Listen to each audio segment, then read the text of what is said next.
Good morning or good afternoon. Thank you for joining today's webinar, complimentary webinar today with Value Selling Associates.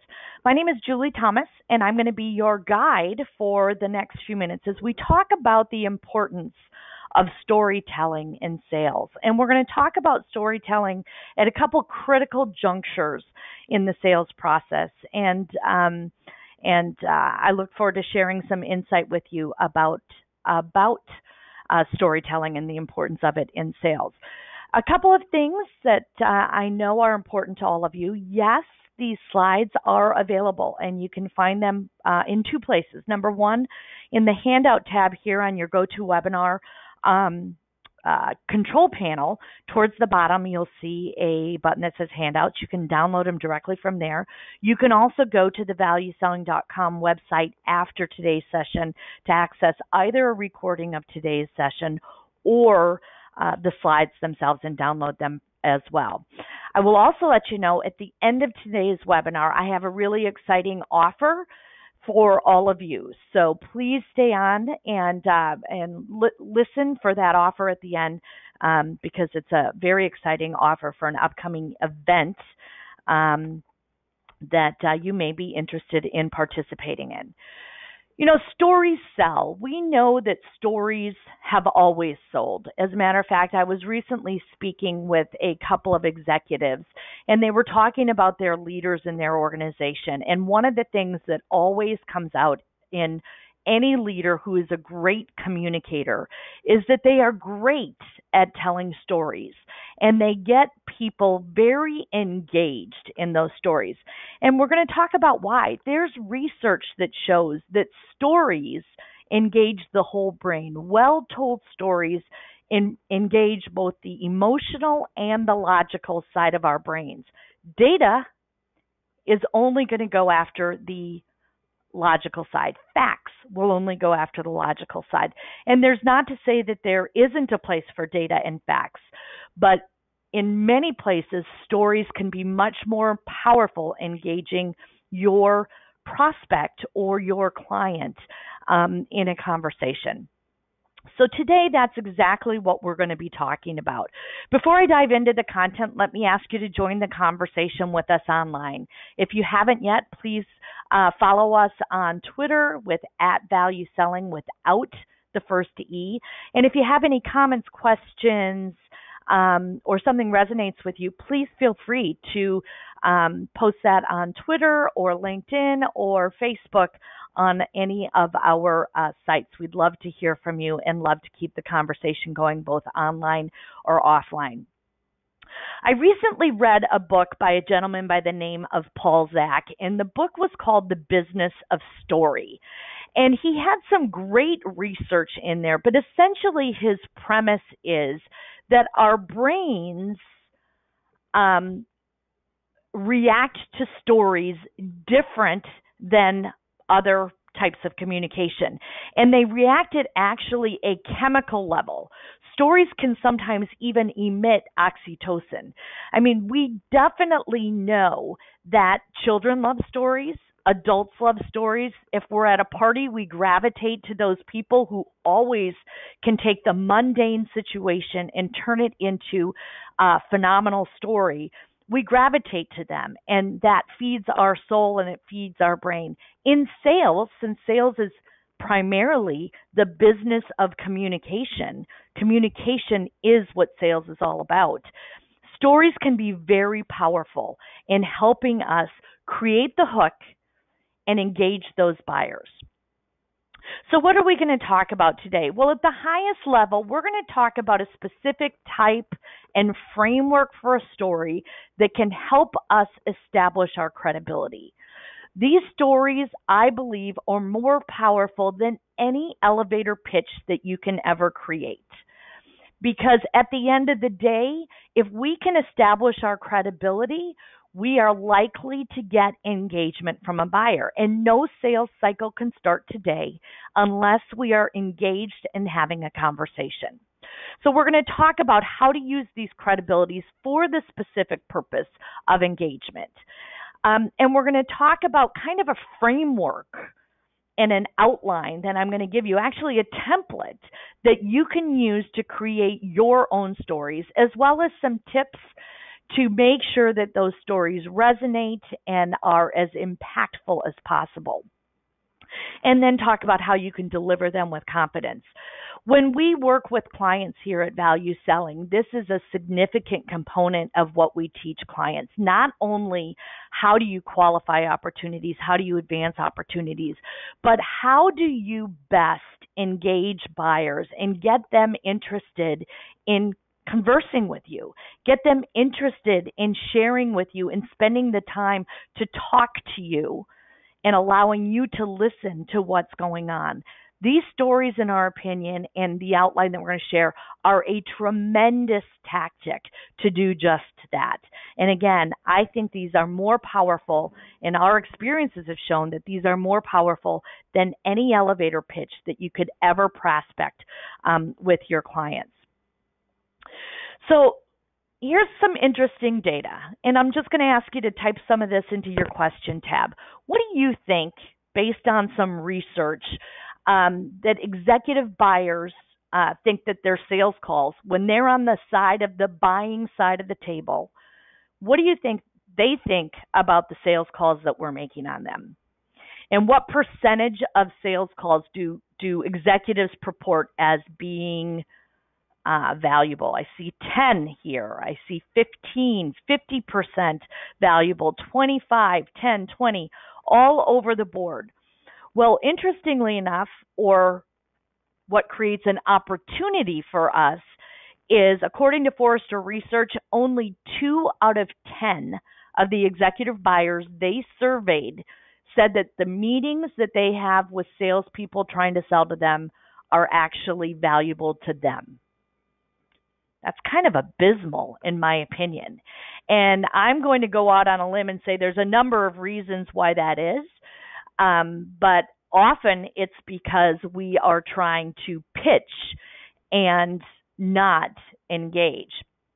So what does that mean? Well, what that means, if I think that only 2 out of 10 meetings are valuable to me, I'm just going to stop taking a lot of meetings. So the reality is that many of the buyers that we're trying to get to are just completely protecting themselves from any interaction with salespeople because it's hard to guess what meeting might be valuable. And I know that we're experiencing this and our clients are experiencing this. It is harder and harder to get in the door. It is harder and harder to fill that funnel and get those initial meetings and identify where there might be opportunities.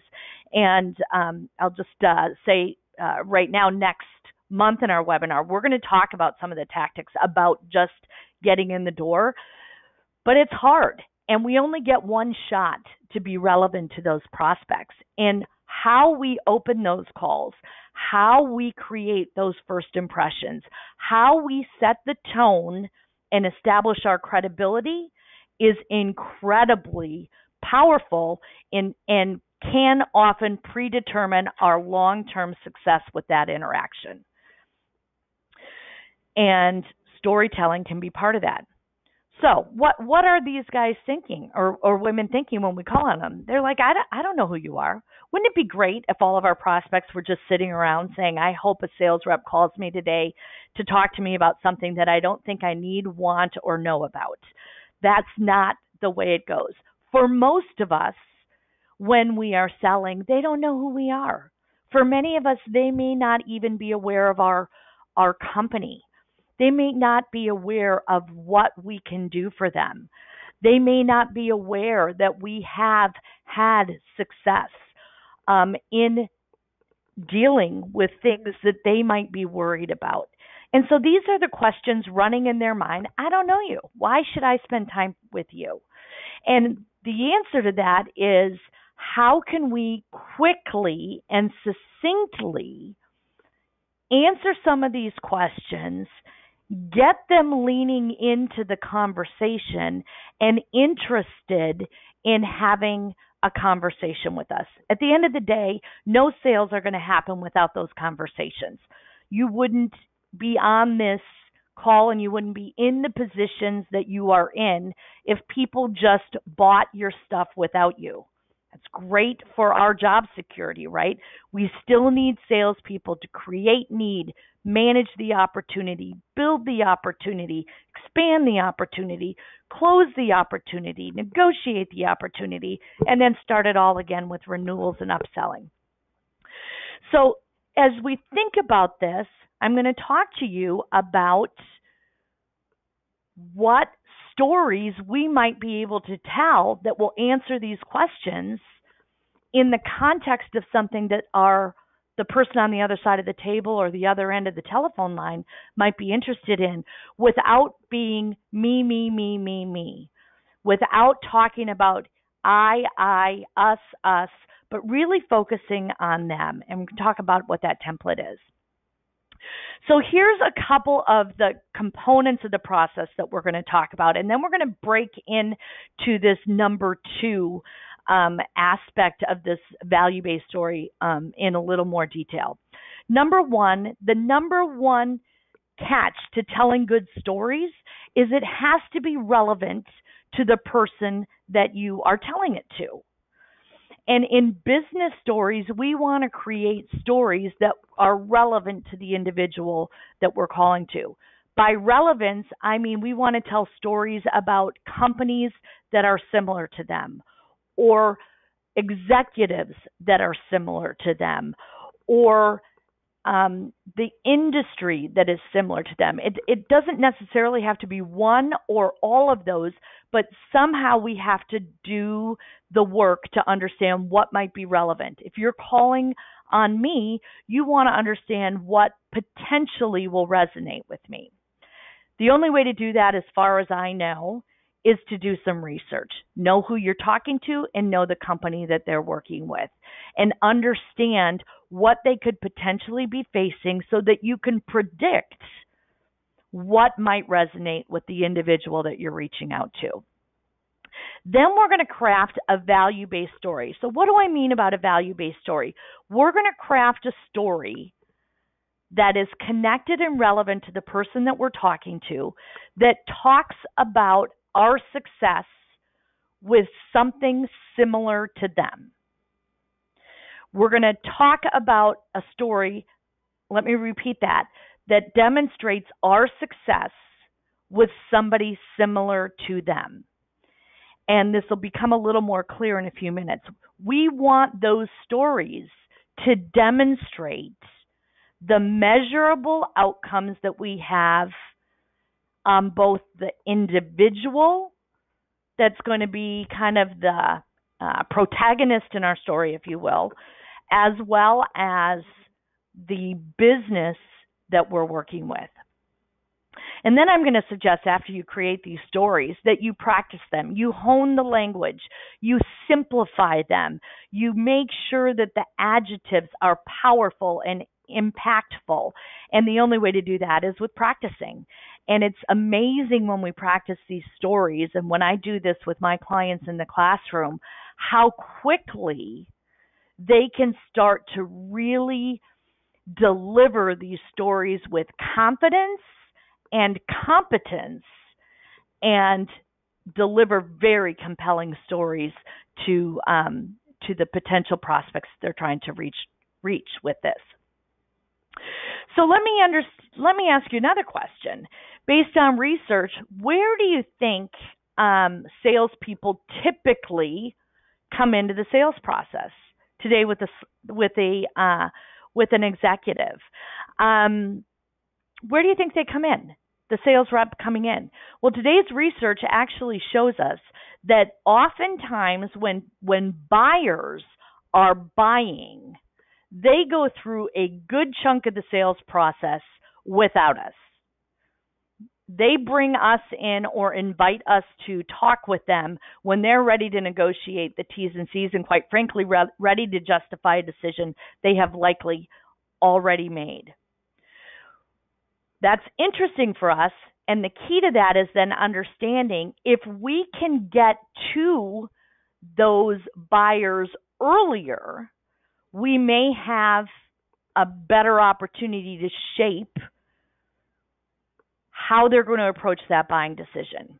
And that's what cold calling really becomes all about. Not finding the people at the end of their sales cycle that are in the process of filling out Excel spreadsheets to justify their decision, or trying to hammer us on price and commoditize our offering at that level.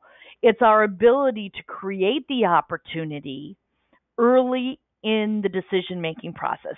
And stories might be a way for us to engage the buyers there. We may be engaging them before they even know that they need to do something differently.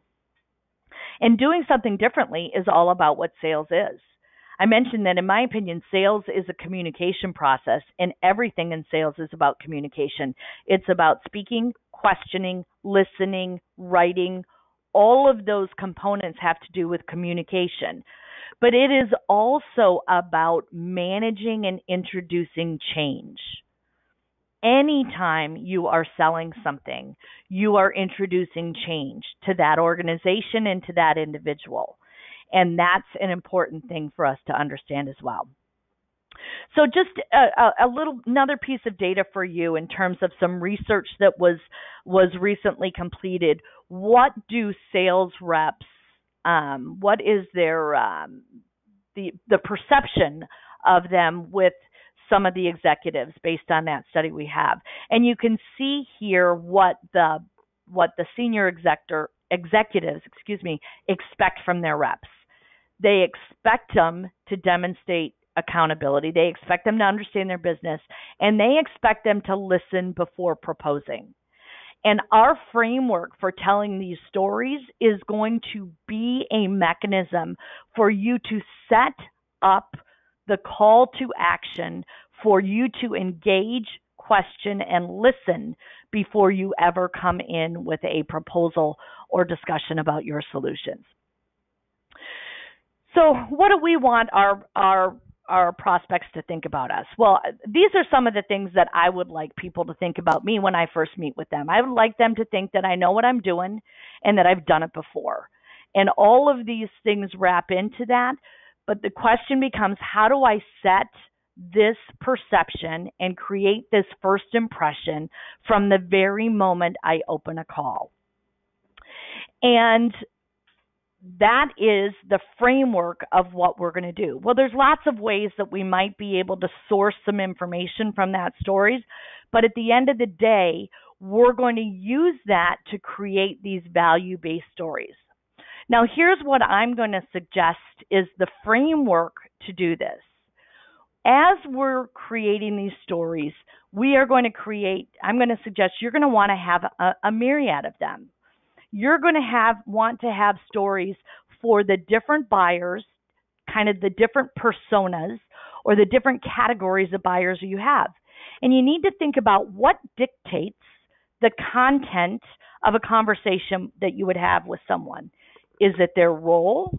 Is it their industry? Is it their problem set? But thinking through that allows us to start to create these stories. So the first question that we have is, who are we trying to talk to, and how do we craft and identify a story that might resonate for them? In my world, selling to business sales leadership teams, I have a story crafted for a small and medium-sized business leader. I have a story crafted for a global business leader. I have a story crafted for an inside sales leader, a channel sales leader, an account management team leader. I have got a myriad of different stories that I can pull out of my, bag of resources to open a call based on who I think I'm calling on. Some of them are industry specific, some of them are role specific, but the stories all have some of these same criteria. So what is going to be the components of this story? Well, I talked about relevance. And the relevance that we want is I want to tell a story to a person that is going to be connected to what they believe their world looks like. So if I'm selling to an inside sales sales leader who manages an inside team, I'm probably not going to pull out my story about global account management. If I'm selling to somebody who is managing a small to mid-sized business, I'm probably not going to pull out a story about a multinational global organization with lots of complexity. But I want to identify for the person that I'm selling to what might be that relevant story that might be analogous to their world. The interesting thing about the story isn't really about me or my company. In my story, I make my client the hero. I make my client the protagonist. And if you think of any type of story, there's some mechanics that go in a story. You've got a protagonist, you've got an antagonist, you've got a struggle, you've got maybe a hero that comes in. You've got all kinds of different things, but there's some general things that all come into some good story. We want the client or the prospect to be the center of that story. So when I'm telling a story to one executive, the hero of that story is an executive just like him or her. And that, I think, is key. I am not the hero. My company is not the hero. We are the mechanism that makes the client or prospect the hero. The villain in our story is the issues and problems facing our clients. And the beauty of this is you can identify issues and problems and make them the villain and then demonstrate in your storytelling how your client was the hero and overcame them. And then the key part of any story like this is how do we transition and end with a call to action? And these are the stories that we teach our clients to use to open calls, to introduce their themselves, and to ask for permission to ask questions to see if we might be able to help them as well. And it's always fun when we work with our clients on this part of our curriculum in our value selling framework classes, because in today's world, I end up having everybody out with their cell phones, recording each other and practicing and sharing their stories and doing what I call a little R&D, ripping off and duplicating the various stories that they have. If you're new in your position, don't fret. Here's what you can do. Take the framework that I'm going to share with you in a few minutes and take all of your collateral about customer success stories and map those to this template and create stories based on the marketing content that's already been created for you. So if you're new and you don't have that experience, think about how you can leverage the marketing content that is available to you and just take that and communicate it in a different way. We definitely know that stories sell. So we're going to talk about this, and we're going to talk about the context of how we can use these stories to open a call. I have found this incredibly powerful. And I have also found this as an incredibly powerful way when somebody asks me, tell me what you do. Rather than go off on an elevator pitch and talk about my products and my services, I always answer that question with a story about an existing client. And in that, I summarize the impact that we can have. And I'll show you exactly how we do that in a minute. But this can be used to open a call. So as you set the stage, rather than saying, I am here representing Value Selling Associates and we're the world's leading sales methodology and blah, blah, blah. Rather to say, I am here to talk with you about how we have helped recent executives just like you. And then tell those stories in present tense and share with them the impact that you've had. So what does that look like? Again, as we get into this story becomes in the middle of how we're going to introduce ourselves. And I'm going to kick through this. This is great reading if you download the slides afterwards, but go kind of right to the template of what this looks like. And we use the value prompter. The value prompter, as many of you know, because I know many of you are longtime fans and implementers of the value selling framework. The value prompter is a center tool that we use with our clients in all aspects of their go-to-market strategies. And the application that we're going to talk about the value prompter today is which parts of this make sense to use in a story. And there's only 4 elements that I want in the story that I'm telling to a prospect. When I look at element number 1, I want to set the phrase of who this client hero is. Is this client hero an executive in the financial sector? Is it a senior VP of sales who's new? I want to describe that individual and their circumstances in a succinct way that, again, would resonate or be analogous to the person that I'm going to talk to. The next thing I want to do is summarize what is going on in the business facing that executive. What is going on in the business? And that is key in that executive's corporation, business unit, division, whatever it is. The third thing I want to do is highlight a couple of the key problems, those villains that are getting in the way of that executive's success. And I'm going to model this for you in a few minutes. I don't want to talk about what I do, but I want to position myself as the mechanism to overcome that villain with the hero, and then talk about number 4, the impact. And so this is the template that you can use to start to create these stories. The beautiful part of these stories is I can open a call with this and I believe create more interest in learning more about what I do by not telling them what I do than I can by telling them what I do right out of the gates. I can also identify the likely problems that I would expect that this individual might be facing in their business.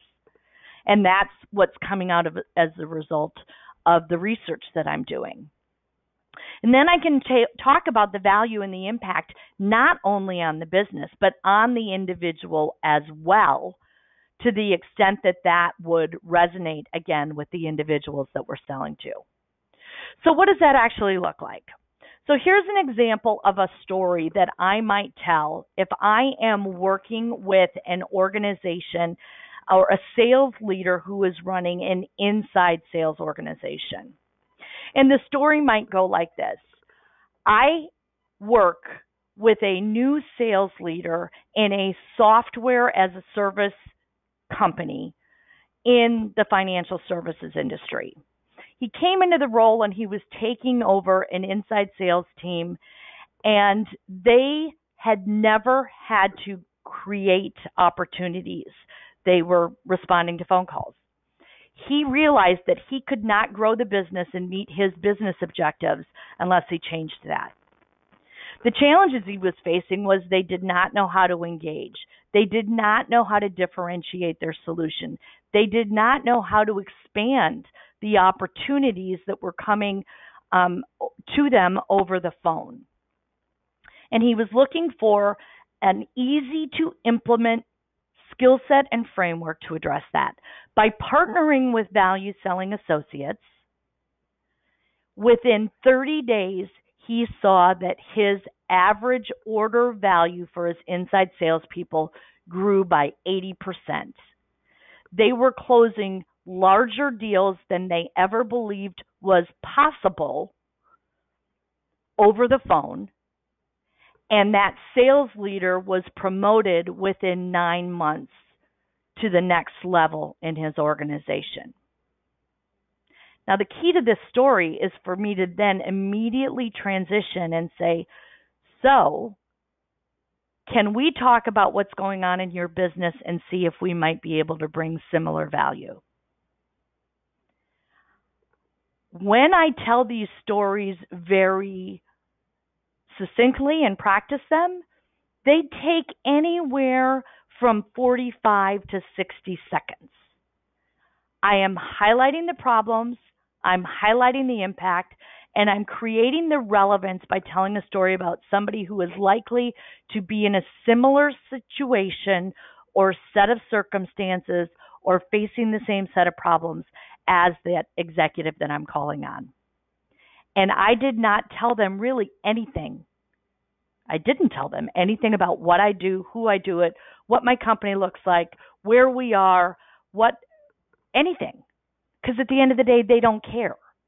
Nobody cares about what we do until they know how much we care about them and they think it's relevant. So that is kind of the framework of the story. So you can take this template and start to map out your different stories based on your different buyers. If you are calling on manufacturing and financial services, you probably are going to want to create a story for them. If you sell a number of different types of solutions that go after different types of problems, you're probably going to want to create a story that goes after them. Again, focusing those stories on the hero, the villain, and the impact, and positioning yourself as the resolution is really key to creating these stories that will help build your credibility. Now, the interesting thing is that here's what the research shows. Many sales leaders say that their reps lack the ability to make the connection between the business and their solution. If you're telling the story using the template that I've just showed, you have to learn how to make that connection. Because the business issue in the story that I just told you was he was not going to achieve his revenue growth goals.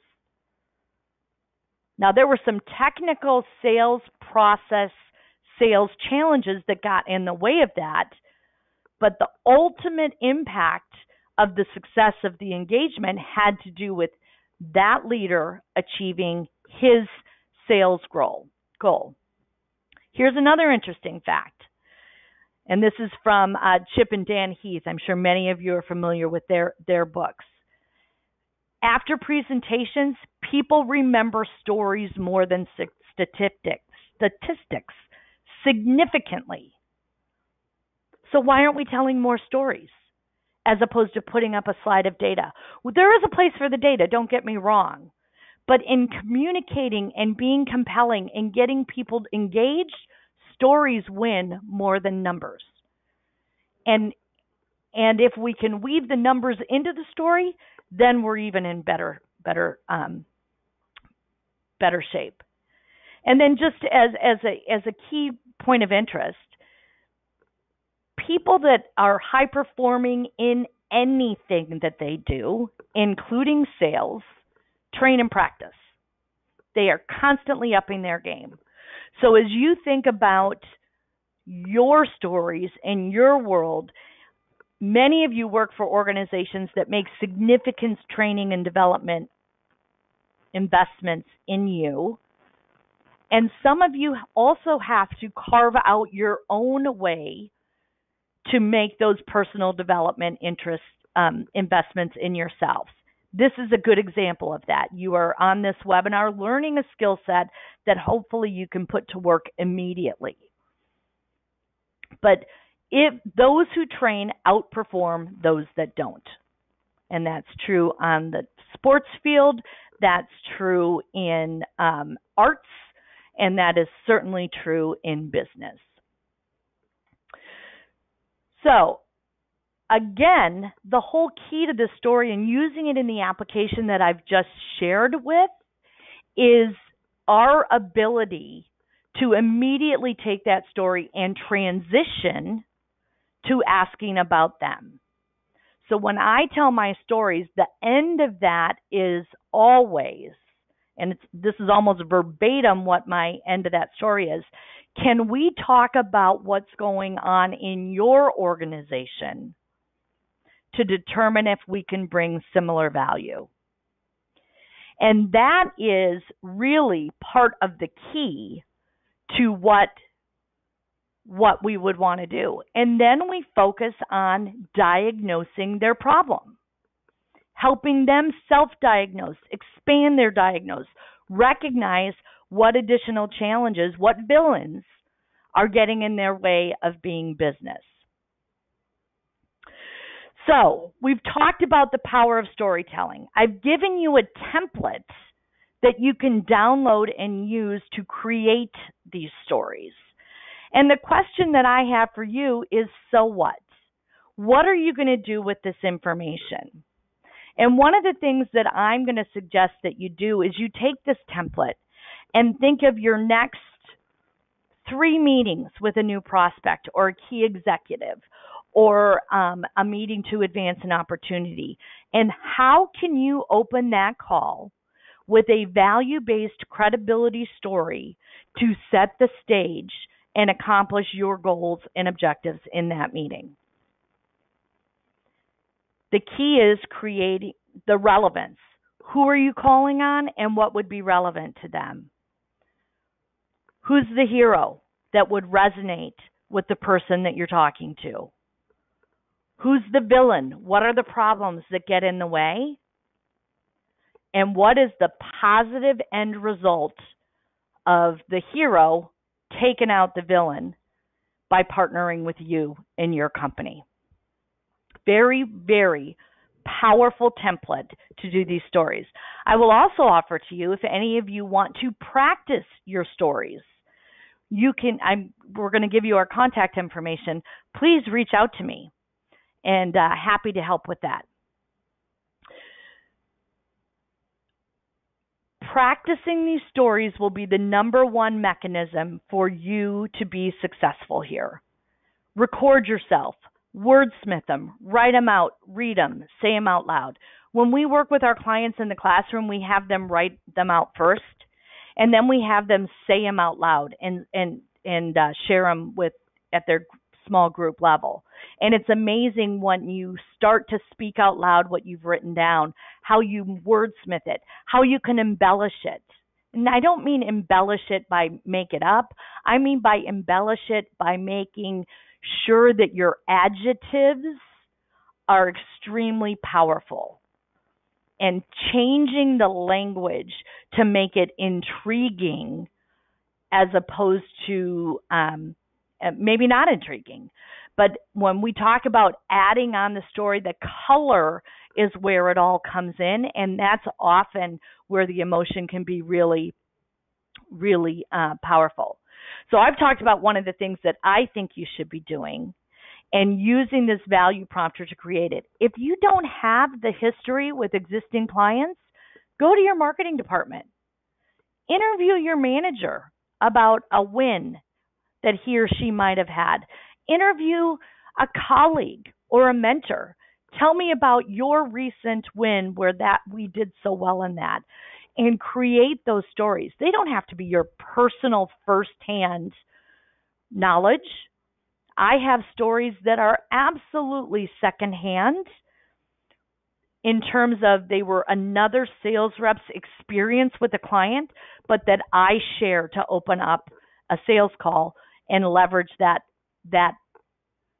story that I believe will resonate with them.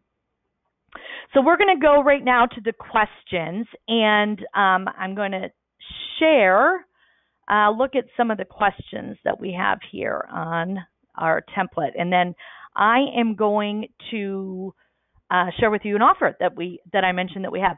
How do you get the storytelling template? 2 ways. You can download the handout from this GoToWebinar control panel, and all of these slides are right in there, including the template, and you can take it and use it, or you can go to ValueSelling.com later this afternoon, and these slides will be available there as well. I see that a couple people had to sign off and are asking if this is being recorded. It is. Interesting comment here. When telling stories face-to-face, visuals can be powerful.